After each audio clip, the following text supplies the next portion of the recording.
The office was so quiet I could hear the hum of the air conditioner and the faint buzz of fluorescent lights overhead.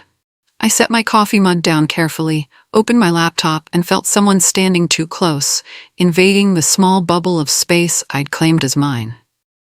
"Move over," Haley said, already reaching for my mouse before I could respond. She wasn't an employee. She wasn't on any team roster. She was Adrian's girlfriend, my manager's girlfriend, and somehow she'd started treating me like her assistant. I slid my chair back, swallowing the anger rising in my throat. She clicked through my file, changed the font, criticized my color choices, then told me to have it fixed by noon. I stared at my screen, jaw tight, thinking that if I didn't push back today, I'd lose myself tomorrow. Then she pulled open my top drawer without asking. My grandmother's pen sat inside, the silver one I'd carried through college. She picked it up, examined it like she was pricing it at a yard sale, then set it down. "Cute," she said. That single word made my hands shake. I decided right then I would document everything. Every word, every intrusion, every moment she pretended she belonged here. Because one day I'd need proof. I'm Olive, and I'm used to keeping my head down and surviving difficult situations without making noise. I walked the long route to the break room so my breathing could steady and my hands would stop trembling from anger. This job was new, just 4 months in, and I'd already learned the unspoken rules. Don't complain, don't make waves, survive the chaos. I told myself Haley's presence was temporary, a weird phase that would pass once Adrian came to his senses. But when I returned to my desk, my sticky notes were gone. The client file I'd been organizing was rearranged, tabs torn off, pages out of order. My pen, the one from my grandmother, had vanished. Haley leaned against my chair like it was hers, scrolling through her phone with a bored expression. She glanced up and smiled without warmth. "You're welcome," she said, as if I should thank her for destroying my workspace. Something cold settled in my chest. I opened a new document on my laptop and titled it Evidence Log. I wrote the date, the time, and exactly what had happened. Small steps, but boring steps win wars. I walked into Adrian's office expecting at least a conversation, maybe some acknowledgement that the situation was strange and needed addressing. He sat behind his desk, typing rapidly, eyes locked on his screen as if I wasn't even there. "Adrian, we need to talk about Haley," I said quietly, trying to keep my voice steady. He didn't look up. "She's helping out until we hire a coordinator. Just work with her." I felt my stomach drop. She deleted notes from my client file, important notes that took me hours to compile. He shrugged, still typing, fingers never pausing on the keyboard. "Then work faster and keep better backups." The words hit me like a slap across the face. I stood there, frozen, realizing he wasn't going to protect me. He wasn't even going to listen. "Don't be dramatic, Olive," he added, finally glancing at me with tired eyes. Dramatic. The word echoed in my head as I left his glass-walled office. I walked back to my desk, hands trembling, but my mind was suddenly sharp and clear. If Adrian wouldn't help me, I'd help myself. I'd build a case so airtight that even he couldn't ignore it. I created a hidden folder on my laptop, password protected and backed up to a private cloud where only I had access. Every email I sent, every file I touched, every edit I made got copied and time-stamped with precision. It felt paranoid at first, like I was overreacting or being petty about small workplace conflicts. But the next morning, during a client call, the client complimented Haley's brilliant concept. My concept. The pitch I drafted over 3 late nights, refining every word and testing every argument. I paused for just a moment, then spoke up calmly. "I'm glad you liked it. I'd be happy to walk you through the technical details of my draft." Silence rippled through the conference line like a stone dropped in still water. Adrian cleared his throat awkwardly. Haley shot me a look that could peel paint, her smile frozen and sharp as broken glass. I didn't correct her outright, not yet. I just let the truth hang there, uncomfortable and undeniable, filling the silence with its weight. After the call, Haley cornered me by the coffee machine. "Don't do that again," she said quietly, her voice cold. I met her eyes and said nothing. Because silence, I was learning, could be its own kind of power. At lunch, Haley gathered the small team in the open workspace and held up my mock-ups with an exaggerated flourish. "These are cute," she announced, tilting her head like she was judging a child's art project at a school fair. Cute, not good, not strong, not professional. Cute. She moved my deadline up by 2 full days without asking me first, then added, "Skip lunch if you need to. This is priority." My face burned with embarrassment and anger. The team avoided my eyes, uncomfortable but silent, unwilling to challenge her or defend me. I excused myself and walked quickly to the bathroom, locked myself in a stall, and pressed my forehead against the cool metal door. "You're not breaking here," I told myself firmly, breathing slowly through the panic. "You're going to build something that survives this." I pulled out my phone and ordered a tiny USB camera online, my fingers shaking slightly as I entered my payment information. Not for revenge, not for drama, for memory. For proof that couldn't be argued with or dismissed as emotion. When I came back to my desk, I smiled at Haley and said, "I'll have it ready." She looked surprised that I didn't fight back. That evening, after everyone left and the office was empty and dark, I returned to the building alone. The security guard, an older man named Victor, waved me through without question. "Late night?" he asked kindly, his voice echoing in the quiet lobby. I nodded. "Just catching up on some work." Inside, the office felt different when empty. All shadows and humming machines and the smell of cleaning solution. I set up the tiny camera under my monitor, angled toward my desk, positioning it carefully so it looked natural. It was small enough to look like part of the equipment, just another black dot in a sea of tech and cables. Then I did something I'd seen in a movie once. I brushed a thin layer of clear nail polish across the seam of my drawer, creating an invisible seal. If someone opened it, the polish would crack. If they forced it, it would smear. A tiny alarm system no one would notice or think to look for. I locked my drawer, took a photo of the seal, and emailed it to myself with the timestamp visible in the corner. Walking out that night, I felt lighter. Not because I'd won anything yet, but because I'd finally put a lock on the right door. The next morning, my email inbox shocked me awake and sent my heart racing before I'd even finished my coffee. 3 messages I hadn't written, replies to a client, all with the wrong information, all sent at 9:15 the night before when I was home. My stomach twisted into a tight knot. I immediately called IT, my voice shaking slightly as I explained the situation.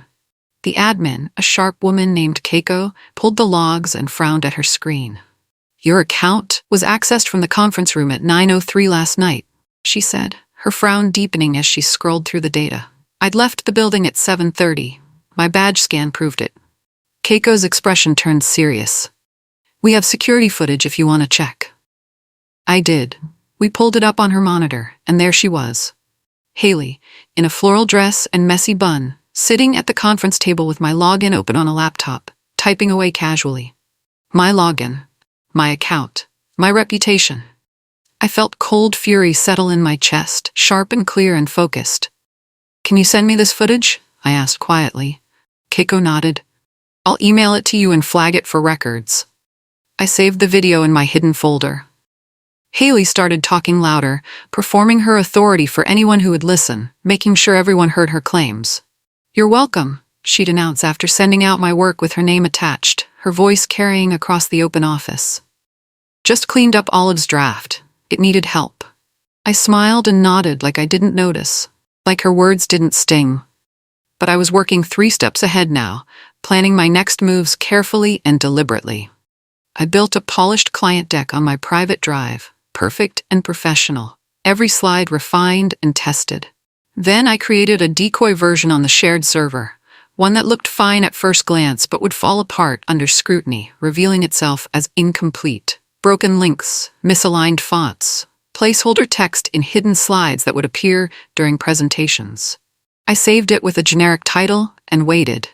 Haley loved taking credit for work she didn't understand. I knew she'd grab the file and run with it, too confident to double-check, too arrogant to verify. And when she did, when she presented it as her own brilliant creation, the cracks would show. Not my problem anymore. I was building an escape route. Meanwhile, I kept adding to my evidence folder, screenshots of Slack messages where she called me slow, timestamps of her after-hours access. Miguel from Quality Assurance appeared at my desk one afternoon with 2 coffees, setting one down in front of me with a gentle smile. He set one down in front of me, His face kind but serious, eyes searching mine for the truth. "You doing okay?" he asked, and the weight of genuine concern in his voice nearly broke me. The question was simple, but the weight behind it wasn't, and I could tell he already knew the answer. I nodded because if I spoke, I might cry right there in the middle of the office. He leaned in slightly, voice low and careful. "Just so you know, audit logs track who exports files and when. If you ever need that information, you know where to find me." He didn't say more. He didn't need to. Miguel had just handed me a key I didn't know existed, a tool I could use to prove what had been done. Proof that didn't sound like feelings or complaints or drama.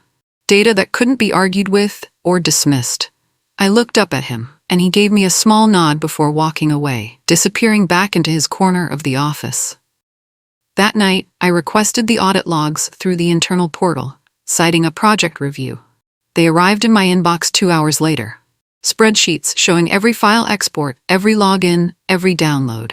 Haley's name appeared again and again. My grandmother's pen reappeared in my drawer 3 days later, but something was wrong with it immediately. But it wasn't the same. It felt lighter, the weight all wrong in my hand, the ink different, cheaper, scratching against the paper. I clicked it, and the flow was wrong, scratchy and thin, nothing like the smooth ink I remembered. Someone had opened my drawer, taken my pen, and returned a replacement, thinking I wouldn't notice the difference or wouldn't care. The nail polish seal I'd carefully applied was cracked in a jagged line, a small smile of evidence staring up at me. I took a photo of it, close up and clear, making sure the lighting captured every detail of the break. Then I printed a thin stack of documents. Every email Haley had sent from my account, every file she'd exported at odd hours, every Slack message where she'd insulted me behind a smile and a laugh. I placed them in a folder labeled Coordination Notes and set it in my drawer, visible but not obvious, waiting like a trap. Then I applied a fresh seal of nail polish to the lock, creating another invisible barrier. If she opened it again, she'd find exactly what she'd been looking for. Proof. But not the kind she wanted. The kind that would end her. I went home that night and slept deeply. A week later, a major client emailed requesting that Haley present the deck she designed so brilliantly for the upcoming strategy meeting. The message appeared in the team thread during a morning meeting, and the room went suddenly quiet. Adrian's face went pale, color draining like someone had pulled a plug somewhere deep inside him. He looked at me from across the table like a man drowning, silently begging me to stay quiet and let this moment pass.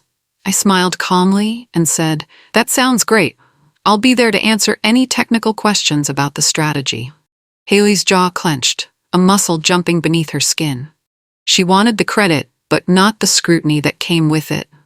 Credit is easy. Questions are hard. Questions have a way of finding the person who actually did the work, who knows the details, who can explain the reasoning.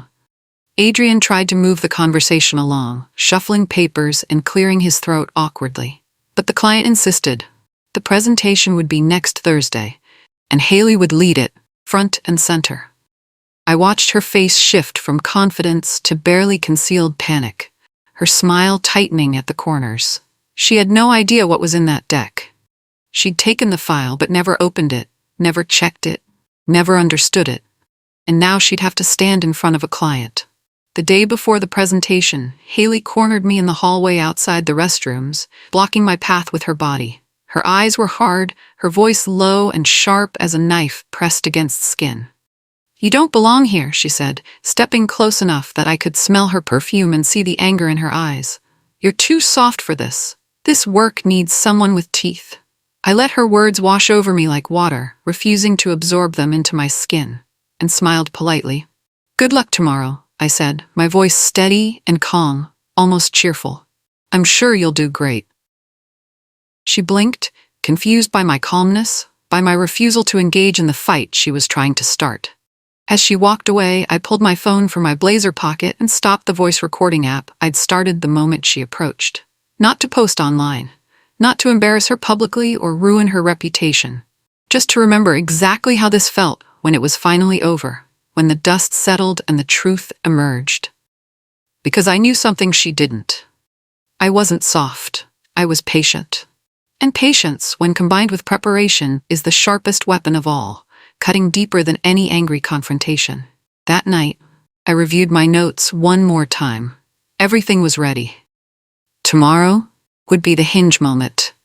The client presentation started smoothly enough, with everyone settling into their chairs and opening their notebooks to take notes. Haley stood at the front of the conference room, confident and polished, clicking through the opening slides with practiced ease. Then she hit slide 7. The image didn't load, leaving a blank white rectangle where a crucial graph should have been. She frowned and clicked again, confusion flickering across her face. The text formatting exploded, words overlapping in a jumbled mess that made no sense to anyone watching. A link that should have opened a demo video instead triggered an error message in bright red letters. Haley's confidence cracked like thin ice under pressure. She stammered, clicked frantically, tried to move forward to the next slide, hoping to recover. But the deck was a minefield, and she'd walked right into it without looking, without preparing, without understanding. Adrian's neck flushed red, a wave of color climbing from his collar to his hairline like a thermometer rising. The client shifted uncomfortably in their chairs.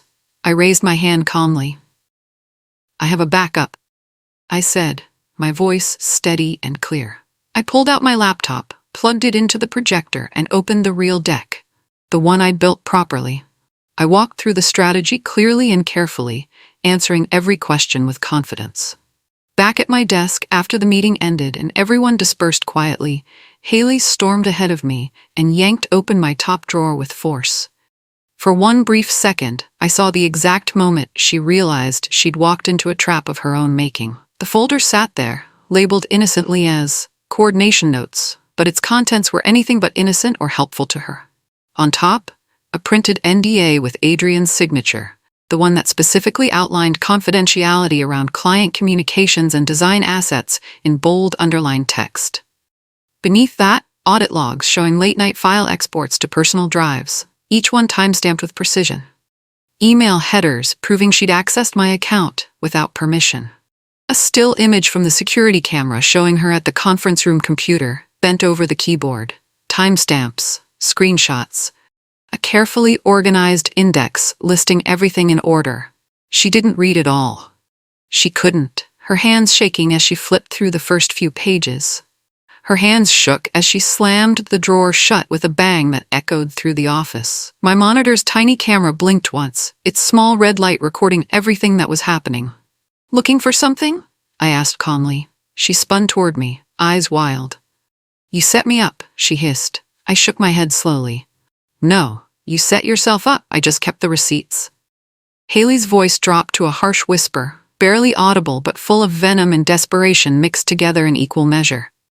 "You're going to regret this. You have no idea who you're messing with or what I can do to you." I stayed seated at my desk, calm, my hands folded neatly on the surface in front of me. "I'm not messing with anyone," I said evenly, meeting her eyes without flinching away. "I'm protecting my work. That's all I've ever been doing." Her eyes darted toward Adrian's office, searching for him, but he wasn't there to save her this time. He'd left for a meeting right after the presentation disaster, probably hoping to avoid this exact moment and the confrontation that would follow. Fear was leaving my body now, replaced by something steadier and more solid, something that felt like strength. For weeks, I'd felt small and powerless, invisible and disposable. But I wasn't small. I'd just been gathering strength quietly, building my case piece by piece in the shadows. Haley opened her mouth to say something else, but HR appeared beside her before the words could form. "Haley, can we speak privately?" the HR director asked, her tone professional and flat, revealing nothing. Haley's face went pale. She followed HR into a side office, the door closing with a soft, final click. I exhaled slowly and returned to my work. At exactly 4:03 that afternoon, an email I'd scheduled 3 days earlier sent itself automatically to HR, copying legal. The subject line read, "Concerns regarding workplace conduct, documentation attached." Inside was a carefully organized packet, a timeline of events, screenshots with dates and times, audit logs from IT, security footage links, email headers showing unauthorized account access. No opinions, no anger, no emotional language, Just facts organized clearly and indexed so anyone could follow the trail from start to finish without getting lost. I closed my laptop and left the office early for the first time in weeks. Walking out into the late afternoon sunlight felt strange, like stepping into a new version of my life. My phone buzzed with a text from Miguel. "You okay?" I replied with a single word, "Yes." And for the first time in a long time, I meant it. That evening, I sat at my kitchen table and drank tea, staring at the peeling sticker on my kettle. It had been holding on just like me. I felt proud of us both. HR called at 7:20 that evening. I almost didn't answer, but I knew I had to.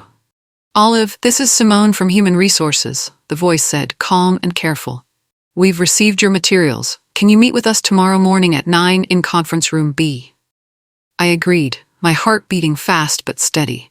After hanging up, I sat in the quiet of my apartment and thought about everything that had led to this moment. The stolen pen, the deleted notes, the unauthorized emails, Haley's smug smiles, and Adrian's indifference. I'd been afraid for so long, afraid of making waves, afraid of being seen as difficult. But fear hadn't protected me. Documentation had, truth had, standing up had. I went to bed early and dreamed of clean, quiet rooms with doors that locked properly. When I woke the next morning, I felt strangely calm. Today would be hard, but I was ready. I dressed carefully, packed my folder of evidence, and drove to the office with the sun rising behind me, painting everything gold. At 9 sharp, I walked into conference room B. Simone from HR and a man from legal sat on one side of the table. They gestured for me to sit. Then Simone slid a piece of paper across to me. "We received this complaint 2 days ago," she said quietly. I looked down. It was a formal complaint filed against me, anonymous, but the details made it obvious. Accusations of hostile behavior, insubordination, refusing to collaborate with team members. My stomach turned cold. The timestamp showed it had been filed the same night my email account was accessed from the conference room. Haley had tried to flip the script, to make me the villain before I could expose her. My hands trembled slightly as I held the paper, but my voice stayed steady. "This complaint was filed the same night someone used my login without permission," I said, looking up at them. "The IT logs will show that." Simone and the lawyer exchanged a glance. "We've already pulled those logs," Simone said carefully. "That's part of why we wanted to meet." The lawyer leaned forward. "We've reviewed the documentation you provided. Very thorough." He paused. "Did you have any reason to believe confidential client materials were being removed from company systems?" I nodded. "The audit logs show multiple late-night exports to personal drives. Files I created being downloaded outside of work hours by someone without authorization." Simone made a note. "Our acceptable use policy is clear," the lawyer said. "Exporting client data to personal devices without approval is grounds for immediate termination, no exceptions." I remembered Haley bragging in the break room about working from home on the deck, about having everything saved on her laptop so she could stay productive. She'd built her own trap with shortcuts and arrogance. The room felt very still. "We'll need to investigate further," Simone said. "But I want you to know we take these concerns seriously." She closed her folder. "You're not in trouble, Olive, but we need to ask, is there anything else we should know?" I thought carefully, then nodded. "Check Adrian's badge access, after hours, conference room." IT provided the complete access logs that afternoon. Adrian's keycard had been used to enter the building after midnight twice in the past month. Both times, the conference room was accessed shortly after. His signature was on the NDA that protected the exact client work his girlfriend had been siphoning and claiming as her own. Simone's expression hardened as she read through the report. The lawyer took notes rapidly. It wasn't just Haley anymore. Adrian had enabled it, maybe even encouraged it. "This changes things significantly," Simone said, looking up at me. "We'll need to escalate this." I sat very still, feeling the weight of what was unfolding. I hadn't set out to destroy anyone's career. I just wanted to protect my work and my sanity. But sometimes protecting yourself means exposing the people who hurt you, and sometimes those people turn out to be more entangled than you realized. The lawyer stood. "We'll be in touch. Thank you for coming forward, Olive. This took courage." I nodded, unsure if courage was the right word. It felt more like survival. During the meeting, Simone's phone buzzed. She glanced at it, then looked up at me with an odd expression. "We just received an email from the client," she said slowly. "They wanted to express their appreciation for Olive's professionalism and clear backup presentation. They also raised concerns about confusion around project authorship." She turned her screen so I could see. The client's email was formal but pointed. They'd noticed the inconsistency during the presentation and wanted to ensure proper credit was given going forward. They specifically mentioned my name 3 times. Haley's name appeared once, in a sentence questioning why she'd presented work she seemed unfamiliar with. Shame is heavier when it comes from outside the building. The client's words carried weight that internal complaints never could. Simone printed the email and added it to the file. "This corroborates your account," she said. The lawyer nodded. "External validation is significant in cases like this." I felt something release in my chest. I wasn't imagining things. I wasn't overreacting. Even someone outside the situation had seen the truth. The next day, finance flagged something unusual. A series of small invoices paid to a consulting contractor who didn't exist in the vendor database. The payments were small enough to slip under normal review thresholds, but together they added up to thousands of dollars. The routing number traced back to a personal account. Not mine. Not company approved. When they cross-referenced the approval signatures, Adrian's name appeared on every single payment. "Consulting services rendered by M. Roth," the invoices read. Haley's full name was Haley Eliana Roth. She'd been billing the company for help she was giving without anyone's actual authorization. Adrian had been funneling money to her through fake contractor payments, using his authority to bypass proper channels. The legal team went silent when they saw the documents. This wasn't just about stolen credit anymore. This was fraud. I sat very still in my chair, processing. I hadn't known about the money. I'd just been trying to protect my work. But I'd uncovered something much bigger. I felt tired in a way my bones understood. I was leaving the building that evening when Haley appeared in the parking lot. She walked straight toward me, her face tight with anger. "Take it back," she said, her voice low and urgent. "Tell them you exaggerated. Say you made a mistake. You won't survive here if I go down." I stopped walking and looked at her directly. For weeks, she'd made me feel small. She'd stolen my work, invaded my space, and tried to erase me. And now she wanted me to lie to save her. Something snapped inside me. Not loud, just final. "I survived here because I didn't lie," I said calmly. "I documented the truth. What you do with that is your choice, not mine." Her face went blank, like a screen going dark. She opened her mouth, closed it, then turned and walked away without another word. I got into my car and drove home, my hands steady on the wheel. People think revenge feels like fireworks, like victory music and champagne. Sometimes it feels quieter, like watching a storm miss your house, like knowing you built your walls strong enough. By noon the next day, security escorted Haley out of the building. There was no shouting, no drama. Just a badge deactivated, a box of personal items, and a door that closed with a quiet, final click. I watched from my desk, feeling nothing like triumph, just relief.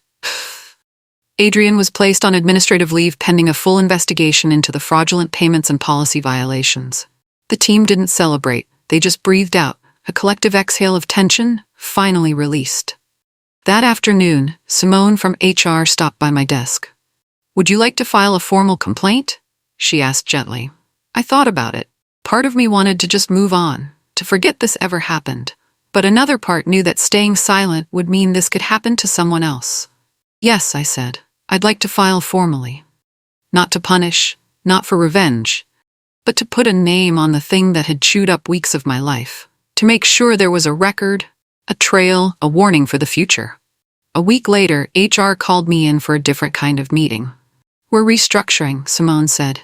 "The coordinator position that Haley was unofficially filling needs to be filled properly. We'd like to offer it to you." I sat back, surprised. "With a raise," she added, "and a title that reflects the work you've actually been doing." I asked for a moment to think, but I already knew my answer. This wasn't a grand leap or a dramatic promotion. It was just fair. It was recognition that I'd earned through competence and integrity, not shortcuts. "Yes," I said, "I'd like that." They handed me the offer letter. I read through it carefully, then signed. That evening, I opened my desk drawer and placed my grandmother's pen back inside, the real one, the one I'd found at home where I'd actually left it for safekeeping. The ink flowed smoothly, no skips, no hesitation. Sometimes justice isn't a roar or a headline. It's a well-organized file folder and a door that stays closed to the wrong people. When Haley opened my drawer, she thought she'd find weakness or something against me. Instead, she found the one thing I had that she didn't: truth, organized, time-stamped, and impossible to argue with. The office was quiet now, but it was a different kind of quiet, not the silence of fear, the silence of peace.